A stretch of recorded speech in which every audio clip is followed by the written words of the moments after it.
Hey guys, welcome back to today's video. Today is Saturday, October 11th, 2025, and today we are going to be talking about the 2026 Senate election in the state of Maine. Governor Janet Mills set to make an announcement on Tuesday, though the announcement did come prematurely on social media this past week that she is indeed running for United States Senate in the 2026 midterm cycle against incumbent Republican Senator Susan Collins in a Maine Senate race that is expected to be one of the most expensive and competitive of the 2026 cycle. Now, Governor Janet Mills has seen a lot of conversation and questioning as to whether or not she was going to run in this upcoming midterm election. She's at a point where there are Democratic candidates in the race already, and the most notable one thus far, especially when it comes down to online and in-person engagement, is Graham Plattner, who has come into this race as, in every case, an outsider to politics, as someone that seems to have really invigorated a lot of the Democratic base in the state of Maine. But now that there is an incumbent governor running in 2026, it makes this Democratic primary all that more interesting. Janet Mills will make this announcement on Tuesday and then formally enter into the race. Like I mentioned on social media, there was a leaked video, you can find it on there, that she had been asking for donations that was not meant to be released until Tuesday. It was accidentally posted on her page. And so obviously now it's been deleted, but it's an open secret that she's going to be running for Senate in 2026. So absolutely can expect her on that bunch too. But what we know so far is that in the state of Maine, it's Janet Mills and Graham Plattner who stand to be right now the top two contenders for Senate in the 2026 cycle on the Democratic side. And it will be very interesting to see exactly how this primary shapes up. I'm less focused on the general election in this video because I think this Democratic primary offers a lot more insight as to the current state of the party and the primary stage that we might expect to see in the 2028 election.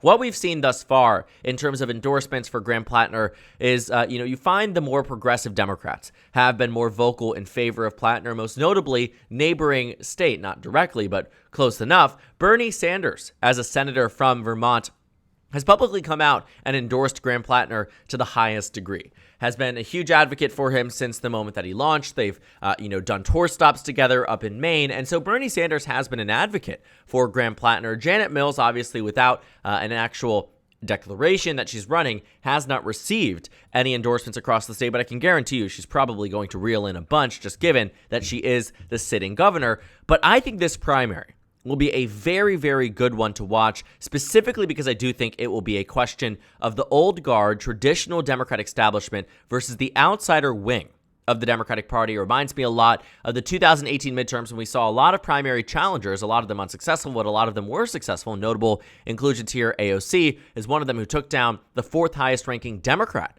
in the House of Representatives in her New York district, Joe Crowley. That was an interesting race, absolutely. AOC, to her credit, did very, very well for that one. We'll see if it can be replicated not only in the Maine Senate race, but also in other states that we are starting to see primary challengers. Nancy Pelosi is now facing one. We're seeing them pop up all across this nation in Tennessee, and really every single safe Democratic stronghold. You're going to see at least some level of consideration for some of these older members of Congress or more established members of Congress. Cori Bush just made an announcement that she's running again in Missouri. But honing back in on Maine in this front, Graham Plattner, who has, again, I think, really invigorated a lot of the Democratic base in Maine, is now facing the strongest primary opponent he could face in 2026. And I think this will be a great race to watch because it will have implications that extend far and wide beyond the state of Maine. The big hesitation, I think, for a lot of Democrats in backing Janet Mills in 2026 is that she would be the oldest freshman senator in United States history. I mean, this country's been allowed for a very, very long time. And so for Janet Mills to come in 79 years old on Inauguration Day, if she is elected against Susan Collins, would leave her term at 85 to 86 years old, assuming she serves just one singular term. The other question for Democrats is, if there is no candidate besides Janet Mills who can beat Susan Collins, do they back her? Well, that will be a line of questioning that extends to a bunch of other ones. Does Graham Plattner have what it takes? Do these other Democrats have what it takes? The honest answer is we really, really don't know. The only data that we have so far is a Democratic internal with More Perfect Union and Zenith Research, which, to their credit, is a good poll. But it shows the race as extremely competitive as it should be. The approval ratings right now for Susan Collins aren't great. Janet Mills's aren't either. Neither are Donald Trump's. The only person here who has a positive approval rating that is worth noting is Angus King, the other senator from the state. But Janet Mills is only ahead on the total approve versus disapprove of plus 3%. But in terms of job approval rating, it's down 10. Favorability, it's even worse. So to see these numbers here, you're finding that Janet Mills might be in an okay position, but it's not that great. Thinking about the ballot test here, Graham Plattner and Susan Collins start out tied, but Janet Mills holds roughly a 5-point lead, at least in the initial ballot. But then they do what they call, reading out the biographies. Oftentimes, these are favorable in favor of the candidate or the political party that is, doing this poll here. But Graham Plattner, after the bios are read, and the bios are not, unfair to Janet Mills. You can read them right here.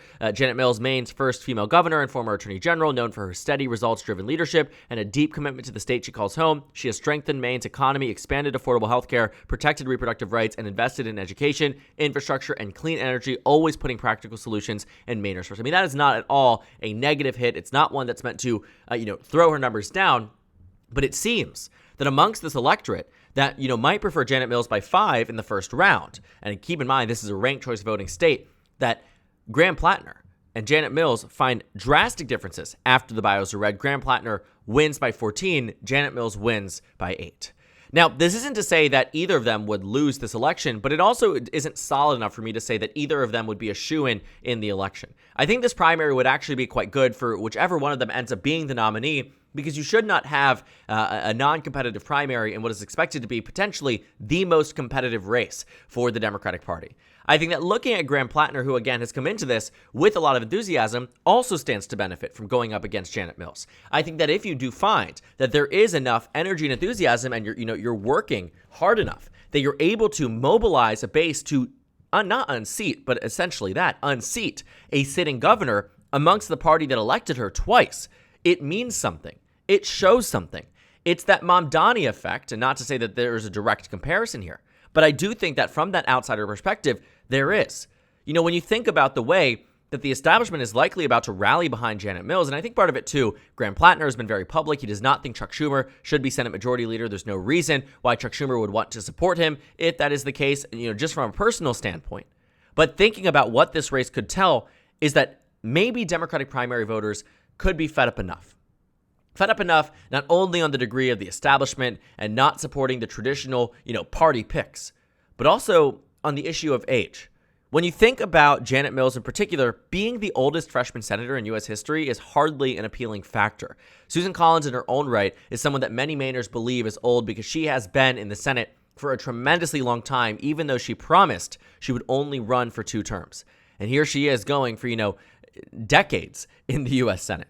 And so thinking about this juxtaposition, it would be very difficult for Democrats to make the case about age and time in office and unwillingness to relinquish a seat that you promised you would decades ago when your candidate is 80 years old. It also will be a question of, is this a redux of the 2020 cycle?